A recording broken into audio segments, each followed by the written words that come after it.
안녕하세요. 응암정보도서관 사서 강찬욱입니다. 2021년 저희가 청소년들의 진로를 위해서 너의 꿈을 프로듀스해 라는 프로그램을 진행하고 있는데요. 오늘은 그 첫 번째 시간으로 기자를 모셔봤습니다. 기자는 국민의 알 권리를 위해 신속 정확하게 그리고 땀과 노력을 바탕으로 사실과 진실을 전달하기 위해 노력하고 있는 직업이라고 저는 알고 있는데요. 오늘 여러분과 함께할 기자분을 소개합니다. 세상을 바꾸고 싶다면 기자의 저자 윤경민 기자님을 이 자리에 모셨습니다. 안녕하세요. 안녕하세요. 네. 반갑습니다. 네. 기자님께서는 한 28여 년간 예. 언론인으로서 이렇게 활동을 하고 계신데요. 참 다양한 많은 활동을 하고 계신 걸로 저는 알고 있습니다. 네. 혹시 간단하게 저희 기자님 셀프 이렇게 소개 제 혹시 소개. 예. 가능하실까요? 예. 뭐 예전부터 자기 PR 시대라고 했으니까. 네. 저는 이름은 윤경민이고요. 1994년 여러분들 이 영상을 보시는 분들이 아마 1994년에는 태어나지 않았을 것 같은데 1994년에 YTN 공채 2기 기자로 입사를 해서 거기에서 이제 정치부, 경제부, 사회부, 국제부, 뭐 편집부 다양한 부서를 거쳤고요. 특히 그 도쿄 특파원을 2005년에서 2008년까지 만 3년 동안 도쿄 특파원을 지냈습니다. 그리고 만 17년간 YTN에서 기자 생활을 했고, 그리고 이제 종편이라는 게 또 2011년에 생겼거든요. 그래서 종합편성 채널 A라는 곳이 생기면서 또 그쪽에 말하자면 스카우트 돼갖고 거기로 갔어요. 거기서 이제 국제부장, 그 다음에 문화과학부장 6년을 했고요. 그리고 이제 다시 또 뜻한 바가 있어서 LG 헬로비전 케이블 TV의 지역 채널 보도국장으로 자리를 옮겨서 만 4년이 흘렀습니다. 기자라는 직업에 대해서 여러분하고 이야기를 하게 돼서 매우 반갑고요. 특히 아까 강찬욱 사서님께서 청소년들의 꿈을 프로듀스 한다고 했기 때문에 오늘 이제 프로듀서가 된 기분으로 네. 한번 이렇게 대담을 좀 해보고자 합니다. 기자님께서 정말로 이렇게 언론인으로서 오랜 활동을 하셔서 그런지 참 자기소개를 귀에 쏙쏙 간결, 명료하게 정말 잘해 주실 것 같습니다.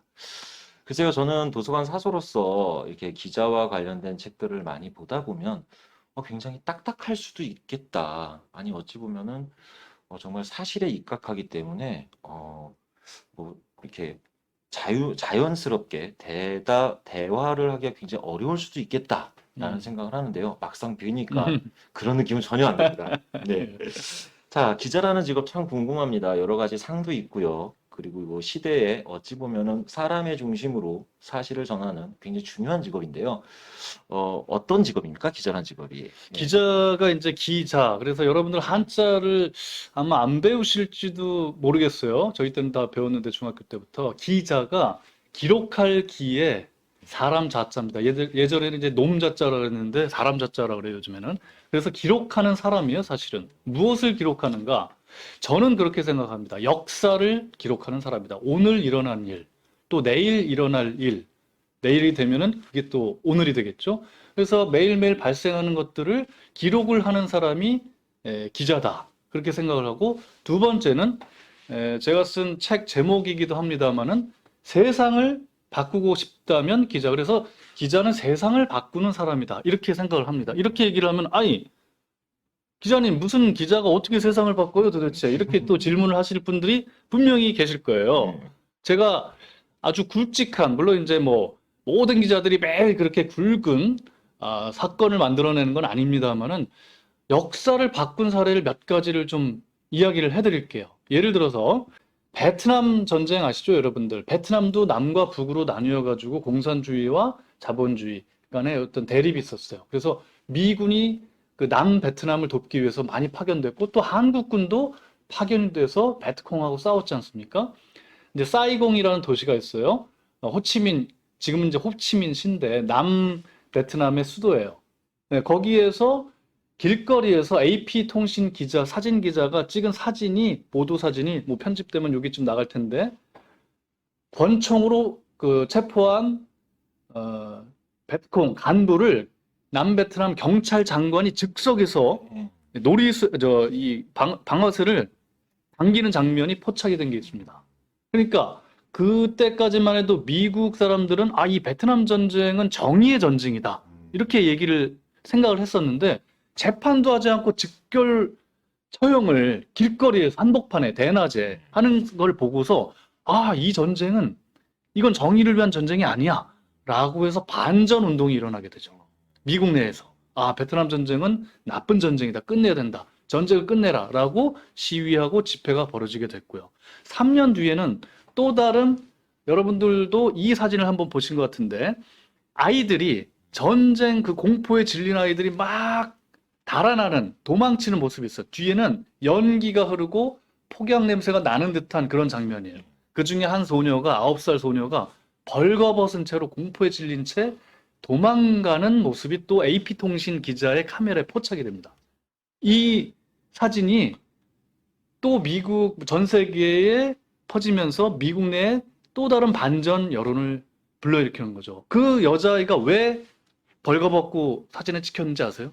네이팜탄으로 알고 잘 아시는군요. 있습니다. 그 소위탄, 네이팜탄이라는 예. 건데 반경 30m는 모조리 불바다 잿더미로 만드는 거예요. 그 폭탄. 지금은 현대사회에서는 이제 금지된 무기가 돼버렸는데 물론 핵무기도 있습니다만은 아주 그 강력한 화염을 일으켜갖고 그냥 다 불태워버리는 그런 무기예요. 그래서 이 소녀가 입었던 옷이 불이 붙었어요. 그래서 소녀가 옷을 벗어 던지고 공포에 질리는 얼굴로 달아나는 장면이 딱 찍혔어요. 이게 미국 사회에서 또 충격을 줬죠. 아이들이 저런 전쟁에 그게 이제 뭐냐면은 그 네이팜탄은 미군과 남베트남군이 그 사용했던 폭탄이었거든요. 그러니까 이 전쟁이 정의 전쟁이 아니다. 빨리 전쟁을 끝내라. 그래서 결국 그 두 개의 사진이 종전을 앞당긴 역할을 했다. 이렇게 평가를 받고 있습니다. 두 사진은요, 그 사진을 찍은 사람들은 퓰리처상을 받았어요. 그래서 말씀드린 것처럼 두 장의 사진이 보도 사진이 전쟁을 빨리 끝냈다. 그래서 세상을 바꿨다. 이렇게 말씀을 드려도 과언이 아닐 것 같습니다. 이 해외에만 이런 사례가 있느냐? 아주 최근에 몇 년 전에 여러분도 생생하게 기억을 하실 것 같은데 우리 그 최순실 국정농단 사태 있지 않습니까? 네. 정말 아무 직책도 없는 사람이 대통령과의 친분 관계만 가지고 대통령의 연설문을 이리 고치고 저리 고치고 한 게 태블릿 PC가 발견되면서 세상에 밝혀졌죠. 이게 JTBC와 한겨레가 당시에 이 관련 보도를 주도를 했거든요. 그러니까 언론이 이런 기사를 쏟아내고 국민들이 분노를 하게 되죠. 광화문에 주말마다 구름같이 인파들이 몰립니다. 촛불 시위가 벌어집니다. 대통령 물러나라고 외치고 결국 헌법재판소가요 탄핵을 결정을 해서 박근혜 대통령은 임기를 채우지 못하고 권좌에서 물러나게 됩니다. 다시 한번 말씀드리겠습니다. 기자는 세상을 바꾸는 사람이라고 제가 말씀드렸잖아요. 세상이 바뀌었죠. 정권이 바뀌었습니다. 지금 정권에 대한 평가는 또 엇갈리니까 제가 이야기하지 않겠습니다. 다만 그 당시에 국정농단과 더불어서 여러 가지 문제가 많았던 정권을 무너뜨린 촛불혁명을 일으킨 그 촉발시켰던 도화선은 바로 언론 기사였던 거죠. 그래서 언론이 세상을 바꾼다. 기자가 세상을 바꾼다. 이 두 가지 말은 성립을 한다고 얘기를 할 수가 있고요. 이렇게 얘기를 하면은 또 많아요. 또 광주 민주화 운동 사태 이거가 또 세상에 알려진 건 독일 방송이에요. 당시에 국내 방송이나 신문들은 광주에서 폭동이 일어났다, 폭도들이 무기를 탈취해서 뭐 심지어 북한군이 개입했다 이런 보도만 일삼고 있을 때 독일 방송인이 일본 특파원이었는데 한국에 건너와서 광주로 택시를 타고 갑니다. 거기서 카메라 기자였어요. 비디오, 영상을 찍어 전 세계 타전을 하죠. 그러면서 광주에서 벌어졌던 아주 그 무참한 참사, 비극 이런 거를 전 세계에 알리게 됩니다. 국내 언론은 오히려 아무 말도 왜 군사 독재가 서슬퍼런 군사 독재가 무서워서 우리 언론이 힘을 발휘하지 못할 때 외국 언론이 그 역할을 해줬던 거예요. 이거는 몇 년 전에 택시 운전사라는 영화로도 조명이 됐고 또 영화 얘기하니까 1987, 1987이라는 영화 이것도 박종철 고문 치사 사건 서울대 학생이 대공 분실에 끌려가가지고 경찰들한테 물고문을 당하다가 숨지는 사건이 발생하죠. 그런데 신이 억하고 죽었다라고 그 경찰이 발표하면서 은폐를 하려고 그랬어요. 근데 동아일보 기자가 이거를 어떤 검사한테 약간의 팁을 받아가지고 취재를 하면서 진실을 알아냅니다. 그래서 이거는 경찰의 고문에 의해서 사망했다라는 사건이 알려지고 밝혀지고 그렇게 하면서 여론이 들끓으면서 87년에 또 하나의 그 정권 교체의 어떤 그 계기를 마련하게 되죠. 제가 말씀드린 요 네 가지 건은 상당히 굵직한 거잖아요. 그런데 아주 조그마한 변화들을 우리가 기자들이 언론 보도를 통해서 일으키고 있어요. 예를 들면은 쓰레기 문제, 예, 예. 쓰레기 분리수거 제대로 안 한다, 쓰레기 마구 그 무단 투기한다라는 기사 많이 보셨죠? 예, 많이 봅니다. 예전에는 골목길에 아무데나 막 그냥 버리고 그랬는데 그런 보도들을 많이 하다 보니까 그런 것들이 줄어든다든지 음, 아주 작은 단위에서 세상을 바꾸는 역할을 기자들이 한다라고 저는 감히 말씀을 드리겠습니다. 참 언론은 저희의 가까이에 있지만 여러 가지 역할을 하는 것 같습니다. 뭐라고 말씀드릴까요? 어렸을 적에는 아버지가 뉴스를 그렇게 보셨던 것 네. 같아요. 계속 뉴스만 보시면 우리 아버지는 내가 보고 싶은 만화를 못 보게 하는데 왜 저렇게 뉴스를 보실까? 예. 근데 나이가 들어서 성장하고 났더니 아까 말씀하셨던 그런 사건들이 조금조그맣게 우리 세상을 조금씩 나아지게 만들었지 않았나 그런 생각을 갖게 됩니다. 네. 잠깐 얘기를 돌려보겠습니다. 방금 아버지의 얘기를 제가 잠깐 드렸는데요. 언론이라고 생각하면 가장 흔하게 저희들이 접할 수 있는 게 방송이라고 저는 생각을 하고요. 그 외에 이제 지역의 언론도 있기는 하겠는데, 언론의 종류가 어떤 종류가 좀 있을까요, 스님? 예, 언론은 이제 기본적으로 여러분들 뭐 TV 보시면 뉴스를 하니까 방송이 기본적으로 있겠고요. 그 전에 이제 신문이 있지 않습니까? 집에서 요즘 신문 보는 사람들이 많이 줄어들긴 했습니다만은 신문을 통해서 이제 세상의 일을 접하는 일이 과거에는 아주 뭐 일상적이었죠.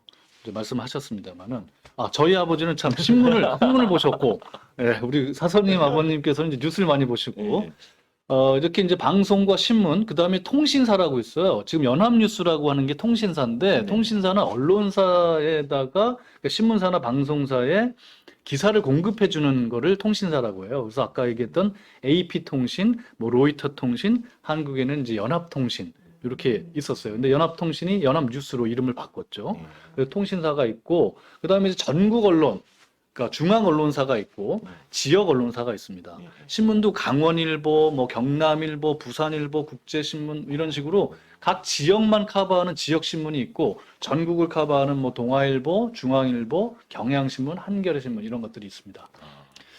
그리고 뭐 인터넷 매체가 요즘은 많이 발달을 해서 뭐 오마이뉴스 이거는 뭐 신문 종이나 방송으로 하는 게 아니고 인터넷으로만 이제 서비스를 하는 매체잖아요. 그래서 인터넷 매체 이게 뭐 그래도 15년 이상 되긴 했는데 그렇게 이제 크게 나누자면은 그렇게 나눌 수가 있을 것 같아요. 제가 몸담고 있는 지금 LG 헬로비전은 은평구에서도 케이블 TV는 LG 헬로비전이 서비스를 하고 있기 때문에 네. 혹시 집에서 케이블 TV를 보신다 그러면 25번을 트시면은 LG 헬로비전 지역 채널이 나옵니다. 예. 거기 뉴스를 제가 이제 총괄해서 제작을 하고 있고요. 네. 가끔가다 저희 도서관도 나오면 꼭 그 헬로비전 꼭 챙겨보고 있습니다. 예, 예. 저는 지역 언론은 정말 지역의 풀뿌리 소식을 캐고 같이 함께 사실을 전달해주는 언론이라고 생각하는데요. 지역 언론에 현재 지금 몸을 담고 계신데 지역 기자로서의 어떤 역할이 가장 중요하다고 생각을 하십니까? 지금 이제 말씀하신 것처럼 전국 언론사, 중앙 언론사는 큰 것들 중심으로 뭐 요즘 같으면 이제 대선, 대통령 후보가 누가 나왔고 뭐 지지율이 어떻고 이런 걸 중심으로 하지 않습니까? 지역 언론은 진짜 그야말로 소소한 지역의 작은 소식들을 전해주는 역할을 해야 된다고 네. 생각을 하고요. 저희가 주력하고 있는 것은 이제 주민들의 생명과 재산 안전을 지켜주기 위한 재난 방송. 요거를 가장 중시합니다. 지금 이제 장마철이잖아요. 그래서 집중호우가 벌어져서 내려서 어디에 피해가 발생하지 않을까 경각심을 갖게 해주는 것. 뭐 강원도에서 산불이 났다. 그러면 이제 그때 뭐 2, 3년 전에 강원도에서 산불이 크게 났었어요. 예. 그래서 이제 뭐 엄청나게 번졌었는데 그 당시에 K모 지상파 방송은 김재모 씨의 프로그램을 그대로 했고 네. 저희는 뉴스특보 재난 방송을 밤새도록 사흘 연속했습니다. 그래서 그런 만큼 이제 지역 주민들이 어디로 대피하세요, 어디에 불이 났으니까 이런 정보들을 주는 거죠. 안전을 위한 정보. 그게 첫 번째로 저희가 주력하는 거고 두 번째 풀뿌리 민주주의를 위해서 지방선거 때는 말씀드린 지상파나 뉴스 채널은 광역단체장 중심으로 합니다. 근데 저희는 기초단체장, 기초의회 의원들이 어떻게 지금 표를 얻어가고 있는지까지 세세하게 해서 이제 차별화시키는 거죠. 그래서 어떤 그다음에 이제 또 하나는 이제 지역 주민들끼리 어떤 공동체 의식을 함양시키기 위한 편파 중계 있는데 편애 중계라 그래요, 요즘에는. 지역의 연고를 둔 스포츠 팀을 응원하는 중계를 하더라도 뭐 그런 식으로 해서 좀 차별화를 하죠. 편의 중계는 좋은데요. 좋죠. 상대방은 싫어할 거예요. 아, 예. 예. 지역에 있으면 지역의 소식을 널리 알리고 주민들이 함께 안다라는 게 참 좋은 소식인 것 같습니다. 근데 요즘에 얼마 전에 그런 뉴스를 좀 잠깐 접했던 것 같아요. 우리나라의 문해력이 굉장히 저하되고 있다. 그리고 이제 가짜 뉴스 내지는 뭐 이런저런 그 언론의 본연의 역할을 지키지 네. 못하는 그런 사건들이 조금 있는데 기자님께서 생각하시는 언론의 역할은 네. 무엇이라고 생각을 하시나요? 언론의 역할은요, 기본적으로 몇 가지가 있습니다. 가장 중요한 것은 권력의 견제와 감시입니다. 와치 도구라고 하잖아요. 감시 견. 왜 개를 쓰는지 모르겠는데, 감시를 하는 거예요. 그래서 이 권력이 제 맘대로 권력을 휘두르지 못하게 감시를 하는 거죠. 아까 말씀드렸던 것처럼 군사 독재 정권 시절에 막 마음대로 하던 거를 언론이 위축돼 가지고 못했지만 지금 이제 그런 세상은 아니기 때문에 이 말과 글을 통해서 권력이 허튼 짓을 하지 않는가 이렇게 감시를 하는 거고 또 세금 있잖아요. 내가 낸 세금이 제대로 쓰이는가, 정책이 제대로 집행이 되는가 이런 거를 감시하고 견제하는 게 가장 큰 목적이 되겠습니다. 두 번째는 알 권리를 제공을 하는 거예요. 독자든 시청자든 우리 국민들, 주민들한테 알아야 될 권리. 예를 들어서 뭐 어떤 정권이든 뭐 행정기관이든 자기네가 못한 거, 좀 감추고 싶은 거, 은폐하고 싶은 거를 안 내놓으려고 하는데 기자들이 캐서 그런 것을 알려가지고 다시는 그런 나쁜 짓을 못하게 하는 거, 쉽게 말해서. 그 두 가지가 가장 큰 역할이 아닐까 생각을 하고, 아까 얘기했던 지역 채널의 어떤 강점은 풀뿌리 민주주의에 기여를 하고, 결국은요, 뭐 전국 언론이든 지역 언론이든 민주주의 발전에 기여하는 것이 가장 중요한 거라고 생각합니다. 그리고 정의로운 사회를 만들어 나가는 것. 제가 그래서 세상을 바꾸고 싶다는 게 나쁘게 바꾼다는 게 아니고 좋게 바꿔야 되겠죠. 네. 긍정적으로 세상을 더 발전시키는데 기여하기 위한 기자들의 역할이 바로 그런 게 아닌가 생각합니다. 그래도 제가 이제 청소년일 때 기자라는 직업은 굉장히 스마트하고 네. 냉철하고 이렇게 바라보는 시각이 명확한 어찌 보면은 공정성을 중심에 두고 있는 직업이라고 저는 생각을 하고 있었는데요. 근래 이제 뭐 새로운 단어인 것 같아요. 기레기라는 단어가 조금 나옵니다. 제가 이런 단어들은 별로 좀 좋아하지는 않는데 좀 언급을 해야 될 것 같아서 기레기라는 말이 왜 생긴 것 같아요? 저 참 가슴 아픕니다. 사실은 네. 기자 쓰레기를 줄여서 기레기라고 하는데 이 말이 제 기억으로는 가장 뭐 처음인지는 모르겠습니다만은 대중들의 입에서 나오기 시작한 것이 세월호 참사 직후였을 거예요. 세월호 참사 직후 때에 이제 그 단원고 학생들이 수학여행을 가려고 인천항에서 제주로 가는 예. 세월호라는 이제 배 타고 가다가 사고를 당했잖아요. 그랬는데 어느 아마 교육청이었던 것 같은데 이제 기자들한테 단체로 문자를 보낸 거예요. 전원 구조라고. 그러니까 기자들이 확인도 안 하고 속보 경쟁, 빨리 기사를 쓰는 경쟁을 하다 보니까 다 또 전원 구조라고 기사를 내보낸 거예요. 이제 TV 같으면 자막, 뭐, 신문 같으면 인터넷에 기사를. 근데 전원 구조가 아니었잖아요. 많은 목숨이 희생됐잖아요. 그러니까 확인도 안 하고 전원 구조라는 받아쓰기 언론이다. 그래서 기레기라는 말이 나왔고, 두 번째는 구조된 학생들이 무트로 올라올 때 그 학생을 붙들고 인터뷰를 합니다. 혹시 네 친구 죽은 거 알고 있니? 이런 질문을 해요. 이게 생방송으로 TV로 중계가 됩니다. 그러니까 그걸 본 가족이라든가 이런 사람들 얼마나 경악을 했겠어요. 그 어린 아이한테 뭐 여러분들도 이제 여러분들 나이겠죠? 고2 학생인데 친구의 죽음을 알고 있느냐는 질문 자체가 해서는 안 될 질문이었다라고 나중에는 이제 기자들이 반성을 하게 되지만 그걸 보고 기레기라는 말이 이제 나온 거죠. 그래서 사실은 저희도 반성을 해야 되고요. 그다음에 이제 또 하나 예를 들면은 이것도 이제 세월의 연장선상에서 나온 건데, 유대균이라는 사람이 있습니다. 유병언이라는 그 세월호 선주사의 그 아들이죠. 그래서 그 당시에 뭐 그 가족을 막 추적을 했어요, 언론사가. 근데 유대균이라는 사람이 뼈 없는 치킨을 시켜 먹었다라는 기사까지 나왔어요. 아니, 뼈 없는 치킨을 시켜 먹으면 어떻고 뼈 있는 치킨을 시켜 먹으면 어떻습니까? 그리고 그게 무슨 중요한 겁니까? 흥미 위주로, 그죠? 선정적이고 아주 이 뭐라 그러니까 그 흥미 위주로만 보도하는 이 행태에서 기레기라는 말이 생겼다라고 저는 생각을 하고 이런 것들은 지양해야 된다라고 지금도 반성을 하고 있습니다.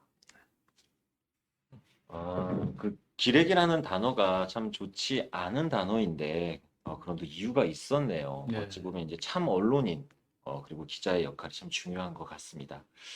이제 청소년들이 아마 가장 중요한 이제 직업에 대해서 제가 슬슬 질문을 드릴 건데요. 글쎄요, 추측컨대 네. 기자라는 삶이 굉장히 고되지 않을까? 라는 생각이 들어요. 왜냐면 뉴스는 네. 결방이 없잖아요. 그렇죠. 그리고 24시간이잖아요. 네. 기자의 일상이 조금 궁금합니다. 그러니까는 감이 없이 한번 네. 청소년들한테 팩트로 한번 좀 이렇게 얘기를 해줄 수 있을까요? 그게 이제 주 52시간 제도 전과 후로 나뉘어요. 아, 네. 근래 이제 예, 예. 주 52시간 근무제라고 노동 시간을 이제 52시간 넘으면 안 되는 그런 법이 생겨가지고 과거에는 기자들의 노동 시간이 뭐 70시간 막 이렇게 됐어요.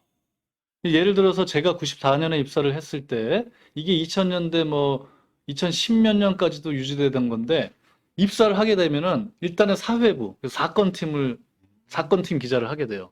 그러면은 일본 말이 아직도 남아있는데 사스말이라고 합니다. 사츠마월인데 경찰서를 돌아다닌다는 뜻이에요. 그래서 밤사이에 무슨 사건이 있었는지, 교통사고가 있었는지, 폭행 사건이 있었는지, 절도 사건이 있었는지, 심지어 무슨 살인 사건이 있었는지, 변사체로 발견된 건 없는지, 강도 사건이 있었는지 이런 걸 챙기는 거예요. 예, 예. 그래서 심지어 몇 달 동안은 수습 기간은 경찰서에서 먹고 자고 하기도 해요. 집에 못 가고 주말에만 가고. 그러니까는 뭐 이게 근무가 8시간이 아니고 뭐 3, 4시간 빼고는 다 일을 하는 거죠, 결국은. 네. 그러니까 굉장히 고되죠. 그런 거를 뭐 6개월 저 수습 기간을 거치고 정식으로 기자로 발령이 나서 사건팀에 가게 되면 보통 1년 반, 2년, 3년 정도는 사건 기자를 하게 되는데 경찰서에서 먹고 자는 건 아니고 아침 일찍 출근을 경찰서로 해요.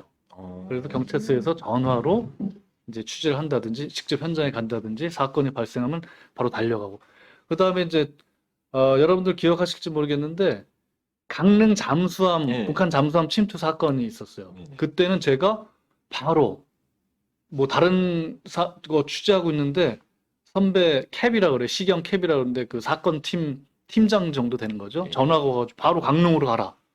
그래가지고 강릉으로 가서 일주일 동안 거기서 북한 군을 추적하면서 취재를 했는데 와이셔츠를 일주일 동안 갈아입지를 못해가지고 여기 때국물이 까맣게 잤던. 그리고 뭐 잘 데도 없어요. 그래갖고 사무실 그 강릉 지사가 있었는데 거기 사무실 바닥에서 몇 명이서 자기도 하고 굉장히 고생을 했죠. 그다음에 뭐 동일본 대지진이 발생했을 때 그건 특파원 갔다 온 바로 얼마 후였는데 나자마자 제가 또 비행기를 타고 갔어요.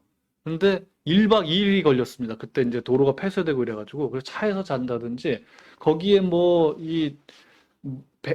물건이 공급이 안 되고 그래갖고 길거리에서 진짜 밥도 해 먹고 민가에 들어가서 뭐 라면도 얻어 먹고 아주 고생을 좀 많이 했습니다. 그리고 그 후쿠시마 원전이 폭발을 했잖아요. 예, 그 예. 방사능 유출이 아주 심각했잖아요. 네. 거기 근처를 취재하다가 또 피폭까지 됐어요. 그러니까 그런 이제 위험한 곳까지 취재를 하게 되고 아주 뭐 예를 들면 지진의 현장 가면 여진이 반드시 일어납니다. 그 여진도 진짜 이러다가 내가 죽는 거 아니야라고 공포에 질릴 만큼의 여진도 겪어보고 그래서 다양한 어떤 위험한 사태도 있었고 고생은 고생대로 했고 또 노동량이 많았다. 그런데 여러분들 걱정하지 않으셔도 될 게 지금은 주 52시간 제도 때문에 그 정도의 혹독한 근무 시간은 없고요. 대신에 이제 뉴스라는 게 예고하고 터지진 않잖아요. 지진이 뭐 예고하고 나진 않으니까 토요일, 일요일을 온전히 쉴 수는 없고 뉴스가 있으면 나가고 나중에 대체 휴가로 평일에 쉴 수는 있어요. 예, 그런 식으로 좀 바뀌었기 때문에 다만 이제 뭐 공무원이나 일반 회사원처럼 딱 빨간 날은 다 쉬고 토요일, 일요일 다 쉬고 이런 거는 아니다. 그 점은 이제 명확히 알아두시는 게 좋겠습니다. 우리 기자 선생님의 얘기를 들으면, 이거 내가 기자라는 직업을 꿈꾸고 있었는데, 이 길이 맞나? 이게 겁이 많이 드신 것 같아요. 네. 근데 기자로서 근 30여 년을 근무하고 계신데, 네. 분명히 이 기자의 직업에 매력이라는 게 아, 있겠죠? 있죠. 네. 그러면 기자의 직업의 매력이라고 보면 좀 그런데 네. 장점과 단점을 좀 더 팩트로 한번 좀 말씀해 주신다면. 장점은 일단 많은 다양한 사람들을 만날 수가 있습니다. 아까 얘기했던 음, 사건팀에서 범죄자, 폭행범, 심지어 살인범도 만나잖아요. 강도도 만나고. 그리고 높은 경우에는 대통령도 만납니다. 제가 청와대 출입을 했기 때문에 노무현 대통령 때 네. 노무현 대통령이 참석하는 회의도 취재하고 또 악수도 나눠보고 해외 순방 갈 때 같이 동행 취재도 하고 장관, 어떤 외교부를 출입한다. 그러면 외교부 장관하고도 만나고, 그죠? 아니면 실국장, 이런 이제 고위 공무원들도 만나고, 경제부다. 그러면 한국은행 총재, 아니면 뭐 은행장, 뭐 보험회사, 금융감독 원장, 이런 사람들을 자유롭게 만나는 거죠. 일반 사람들은 그런 사람들을 자유롭게 만날 수가 없잖아요. 음. 그러니까 취재를 위해서 언론사를 대표하는 기자로서는 그런 사람들하고 자연스럽게 대등한 관계에서 만날 수 있다. 이런 게 가장 큰 장점이라고 저는 생각을 하고 그런 장점 때문에 간접 경험, 직접 경험을 포함해서 경험을 다양하게 할 수 있다는 거죠. 은행원이다 그러면 은행 업무밖에 못 하잖아요, 솔직히. 학교 교사다 그러면은 이제 학교에서 죄송합니다. 교사 선생님이 좋은 직업인데 학생들 가르치는 거가 주로잖아요. 그 학생들 만나고 가르치는 일 외에는 개인적으로야 뭐 경험할 수 있겠지만 업무상 경험하는 일은 상당히 제한돼 있을 것 같아요. 그런데 기자들은 다양한 사람들 만나면서 다양한 경험을 한다는 거. 그게 가장 큰 장점이라고 생각을 합니다. 그리고 이름을 알린다는 것도 아주 큰 장점이죠. 예. 신문 기자는 김영 기사, 홍길동 자기가 기사 쓰고 홍길동 이름을 남기죠. 방송 기자는 TV 화면에 이렇게 얼굴을 내밀면서 뭐 어디 어디 누굽니다. 이렇게 이름을 알릴 수가 있잖아요. 그래서 가족들한테 또는 친구들한테 TV를 통해서 신문을 통해서 인사도 할 수 있고. 예, 그리고 또 이제 장점이 이제 그 정도면 아까 이제 단점이 너무 바쁘다라는 게 있었는데 예. 또 한 가지 유랑 생활을 할 수도 있습니다. 이 무슨 얘기냐면은 일반 직장에서도 뭐 이제 부서 이동이 있긴 하겠지만은 기자도 부서 이동을 꽤 자주 하는데 예를 들어서 사회부 내에서도 사건팀이냐 법조팀이냐 행정팀이냐 그다음에 정치부 가요. 정치부 가면 국회냐 국회도 여당이냐 야당이냐 그다음에 청와대 국방부 외교부 통일부 경제부 가면 뭐 재정경제부 이름이 바뀌었을지 모르겠지만 국토부 무슨 뭐 해양수산부 각종 부서들이 정부 부처들이 이제 있는데 거길 옮겨 다닙니다. 그러면 직장을 옮기는 거와 거의 비슷해요. 왜냐하면 업무가 새롭고 사람을 새로 사귀어야 돼요. 그러니까 약간의 스트레스도 받죠. 그만큼 다양한 사람들을 만나고 다양한 경험들을 하는 반면에 유랑 생활 비슷하게 하기 때문에 이게 활달한 성격이 아니면 조금 하기 어려운 거는 맞는 것 같습니다. 그래서 저희가 이번 시리즈로 여러 분의 직업을 다룰 예정인데요. 그 직업마다 분명히 장단점이 나눠질 겁니다. 여러분들이 잘 새겨 들으시고 자신의 적성을 잘 한번 찾아보시면 좋겠습니다. 기자님께서 언급을 방금 하셨지만 저는 또 그런 장점도 있는 것 같아요. 간혹가다 이제 대통령과의 대담을 할 때 네. 해외 언론을 딱 보면 기자분이 딱 손들고 질문을 하시잖아요. 정말 국민을 대변하시는 듯한 아, 느낌을 받기도 해요. 음, 국민을 대신해서 아까 참 좋은 말씀하셨는데 대등한 관계에서 누군가를 만난다. 네. 대등한 관계에서 질문을 던지고 그 질문에 대한 답변을 받고 여러분들한테 알려드리는 것도 굉장히 큰 장점이 아닐까 싶습니다. 아주 짧은 시간 말씀을 나눠봤는데 선생님이 정말 직업에 대한 프라이드가 굉장하신 것 같습니다.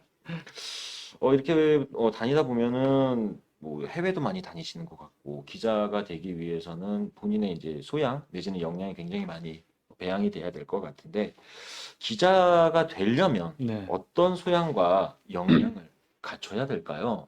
저는 이제 기자가 갖춰야 될 것이 가장 첫 번째로는 관찰력인 것 같습니다. 예. 사물을 관찰하는 어떤 뭐 능력은 아닙니다만은 잘 관찰을 해야 돼요. 무슨 일이 벌어지고 있는지, 저건 어떻게 생겼는지. 그다음에 이제 그러려면 호기심이 있어야 되겠죠. 궁금해야 돼요. 궁금해야 내가 물어볼 거 아닙니까? 안 궁금하면 안 물어보잖아요. 근데 사람들은 궁금해도 안 물어보는 사람도 있는데 길을 가다가 아니 그냥 옆에 지나가는 사람한테 물어보면 되는데 내가 목적지를 못 찾아가지고 이걸 쑥스러워갖고 안 물어 쭈뼛쭈뼛 이러면 시간만 오래 걸린단 말이에요. 물어보면 금방 찾을 걸. 그러니까 기자들도 빨리빨리 궁금해하는 걸 찾아내고 그 궁금증을 해소하는 거예요. 물어봐야 돼요. 그러려면 또 끈기가 있어야 돼요. 뭘 하나 취재하려면은 깊이 있게 취재하려면 끈기 있게 취재를 해야 되고 그러려면 아까 얘기한 것처럼 또 체력이 있어야 돼요. 체력이 받쳐줘야지 오랫동안 어떤 한 가지를 취재하거나 일을 할 수 있고 그다음에 이제 뭐 당연한 이야기지만 글을 잘 써야 되겠죠. 네, 글을 못 쓰면 예. 말만 잘한다고 되는 게 아니고 예. 글을 좀 잘 써야 되고 글을 또 잘 쓰는 게 뭐 시인처럼 수필가처럼 쓸 필요는 없어요. 논리적으로 쓰면 됩니다. 기승전결. 네, 그리고 가장 중요한 거는 비판 의식과 사명감이라고 생각을 합니다. 네. 아까 얘기했잖아요. 권력을 견제하고 감시하는 역할. 그러려면 비판 의식이 있어야 돼. 사물을 볼 때. 어떤 예를 들어서 제가 요즘에 좀 관심을 갖는 거는 팬데믹이라든가 코로나 포스트 코로나라든가 이런 영어식 표현을 예. 왜 정부 기관에서 보도 자료로 낼 때 아무 생각 없이 내고 기자들도 그렇게 기사를 쓰는가? 왜 영어를 써야 하는가? 코로나는 뭐 어쩔 수 없는 그 고유 명사라 그러나요? 그러니까 어쩔 수 없는데 포스트는 코로나 이후라고 하면 되잖아요. 코로나 이후 시대. 예? 그다음에 뭐 저기 팬데믹은 뭐 전 세계 감염 유행이라든가 우리말을 놔두고 왜 영어를 써야 되는가? 이런 이제 비판 의식, 예를 들어서 말씀드리는 거예요. 이런 비판 의식이 꼭 필요하고 기자는 세상을 바꾸는 사람이야 라는 사명감이 더 중요하지 않을까? 저는 그렇게 생각합니다. 굉장히 좋은 말씀이십니다. 사명감, 세상을 바꾸는 사명감. 참 좋은 것 같습니다. 이제 지금 저희 이 방송을 보고 있는 청소년들이 이제 중학생 내지는 고등학생들일 텐데요. 네.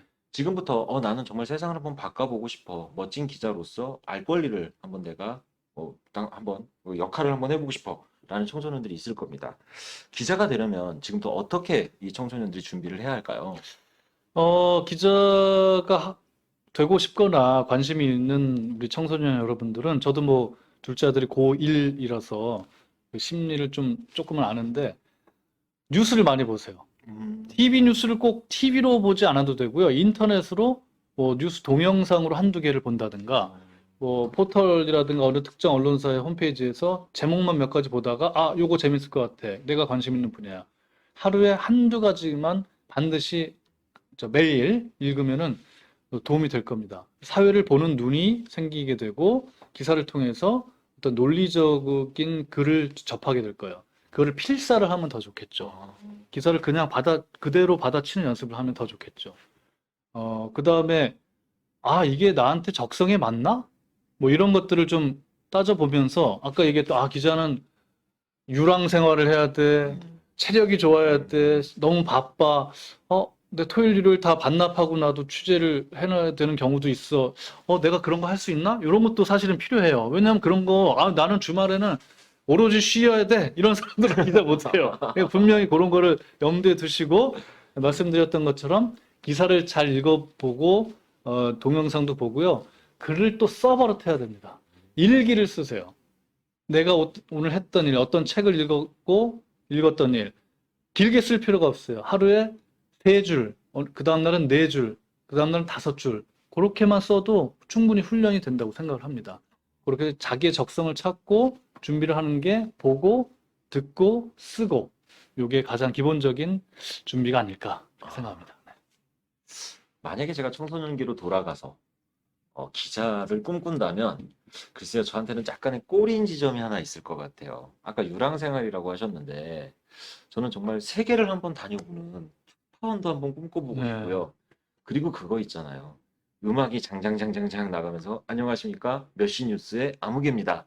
라는 앵커. 네. 그게 정말 꽃이라고 저는 생각이 또 드는데 잘 모르겠습니다. 그게 진짜 꽃인지는. 네. 근데 특파원이나 앵커가 되려면 어떻게 준비를 해야 하나요?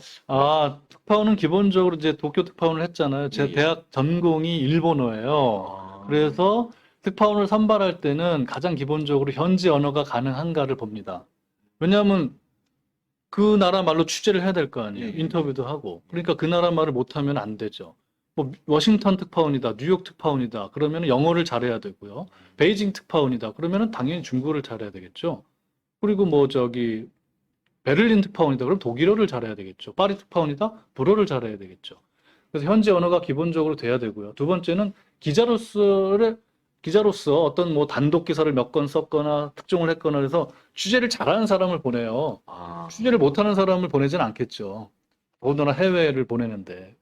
그래서 기본적으로 기자로서의 어떤 성과를 보여준 사람, 그다음에 해당 현지 언어를 잘하는 사람, 뭐 이런 사람들을 대상으로 해서 철저하게 이제 제가 YTN에서 도쿄 특파원인데 뽑을 때는 그렇게 심사를 했습니다. 그래서 외국인 데려다가 인터뷰도 그 일본어 인터뷰도 했고요.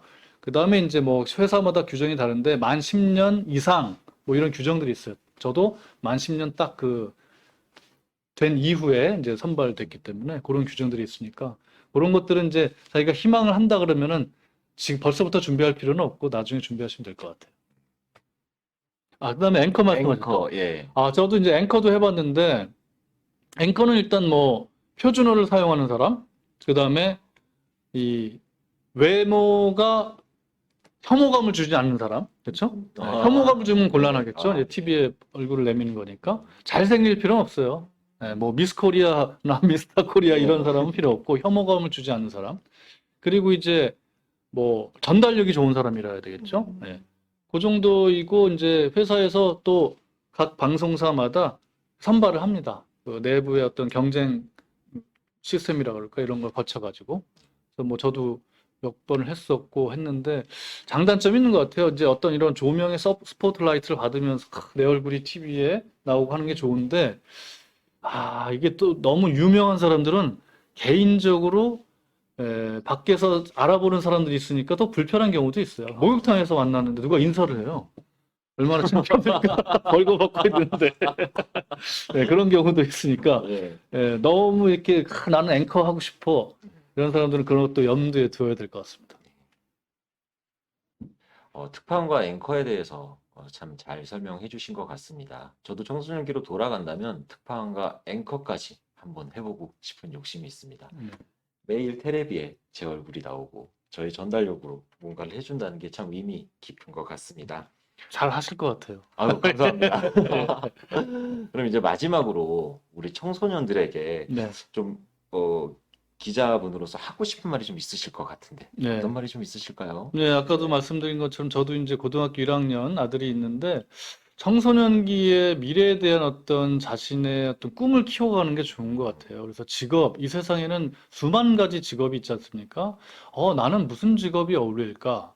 이런 것들을 끊임없이 좀 생각을 했으면 좋겠어요. 별로 그런 생각 없이 그냥 학업에만 이렇게 열중하는 것보다는, 나는 고등학교를 졸업하면 뭐뭐를 거쳐서 이런 직업을 한번 해보고 싶어 라고 생각을 했으면 좋겠는데 그러기 위해서는 직업의 세계에 대해서 탐구할 필요가 있잖아요. 그래서 뭐 오늘도 기자라는 직업도 그 중에 하나가 될 텐데 뭐 여러 가지 뭐 과학자도 여러 가지 분야가 있을 테고 그래서 직업에 대한 탐구를 청소년기 시리즈를 탐구를 하고 본인의 미래에 대한 희망을 설계하는 과정을 좀 거치는 게 좋겠다. 그러기 위해서는 자신의 적성을 먼저 파악할 필요가 있고 나는 활달한 성격이야. 나는 좀 내성적인 것 같아. 나는 그림을 좋아해. 나는 글을 쓰는 것보다 뭐 읽는 걸 좋아해. 뭐 이런 것들을 좀 하고요. 그리고 책을 좀 많이 읽는 게 좋겠습니다. 학교 수업만 하다 보면 책 읽을 시간이 사실 없어요. 네. 그래서 저도 후회가 되는데 청소년기에 책을 많이 못 읽었던 게 좀 후회가 됩니다. 그때 뭐 예를 들면 한국 무슨 뭐 문학이라든가 세계 문학 전집은 사다 놓고 이게 책은 이만큼인데 거의 뭐 많이 못 읽어가지고 그게 네. 후회가 돼서 그런 책들을 이게 뭐 고2만 돼도 사실 어렵잖아요. 네, 수험생들은. 그래서 고1까지는 중학교 1학년부터 고1까지는 그런 책들을 좀 많이 읽어서 어떤 소양을 좀 문학적 소양 그다음에 여러 가지 책 읽는다는 거는 간접 경험이 되기 때문에 좋은 것 같아요. 그리고 그런 이제 노력들을 펼치고요. 혹시 기자가 되고 싶은 분이라면은 제가 오늘 또 PR을 해야 되니까 요 책. 예. 여기에는 제가 솔직하고 그다음에 이제 청소년 여러분들이 알기 쉽게 써놨습니다. 아주 쉽게. 그리고 오늘은 제가 말씀드리지 않았지만 저의 실수담도 담겨 있습니다. 궁금하시면 이 책을 좀 읽어보시고요. 도움이 됐으면 좋겠습니다. 요거는 제가 처음으로 쓴 책이고요. 세상을 바꾸고 싶다면 기자. 두 번째로는 요거는 이제 대학생들을 위한 건데 언론사 준비하는 대학생들을 위해서 또 두 번째로 쓴 책입니다. 언론인 지망생이 알아야 할 101가지. 요 책은 나중에 진짜 기자가 되고 싶은 분들은 대학생이 돼서 읽어보시면 좋겠습니다. 저도 언론인에 대한 관심이 좀 깊었습니다. 그래서 이제 아무래도 조금 유명하신 분이죠. 손석희 전 예, 예. 앵커님이시죠. 그분이 이제 책을 내셨던 게 이제 풀종따리의 노래라는 책을 또 저는 가지고 있습니다. 근데 오늘 저희가 이제 이 직업과 관련된 컨텐츠를 여러분들한테 준비를 하면서 선정한 책이 바로 이겁니다. 토크쇼라는 출판사에서 나온 책인데요. 세상을 바꾸고 싶다면 기자라는 책입니다. 오늘 이 자리에 계신 윤경민 기자님께서 직접 책을 내신 거니까요. 이 안의 내용을 한번 좀 탐독해 보시면 좋을 것 같아요. 그리고 아까 이제 실수담도 있다고 하시니까 한번 찾아보시는 것도 재미가 있을 것 같습니다. 이 책 꼭 읽어보시길 권하고, 제가 이 책을 읽다 보니까 여기에도 질문이 없는 것 같아서 네. 마지막 질문 하나 좀 더 드리겠습니다. 예. 그런 얘기 흔히 하잖아요, 부부간에도. 태어나면 다시 이 사람과 결혼을 할 것이냐, 말 것이냐, 그런 질문들을 하는데, 글쎄요, 기자님이 다시 태어난다면 기자라는 직업을 다시 선택할 것인지, 그리고 만약에 선택하신다면 왜 그럴 것인지 한번 좀 여쭤보고 싶습니다. 저는 주저없이 이 직업을 다시 선택할 거라고 생각합니다. 27년이 지났는데 단 한 번도 기자가 된 것을 후회해 본 적이 없고요. 내가 기자 아니었으면 다른 직업을 뭘 했을까? 떠오르는 게 사실 없어요.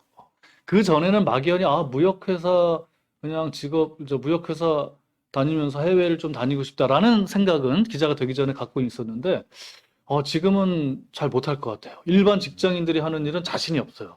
그리고 앞서 말씀드린 것처럼 매력적이고 정말 그 다양한 경험, 다양한 사람들을 만날 수 있고 또 해외에 나갈 기회도 많고요. 굉장히 매력적인 직업입니다. 그 다음에 특히 방송 기자는 앵커도 할 수 있고 이렇게 스포트라이트를 받으면서 TV에 얼굴도 내밀 수 있고 네, 뭐 연예인은 아니지만 그런 장점이 있어서 적극 추천을 하고 다시 태어나도 이 직업을 주저없이 선택하겠습니다.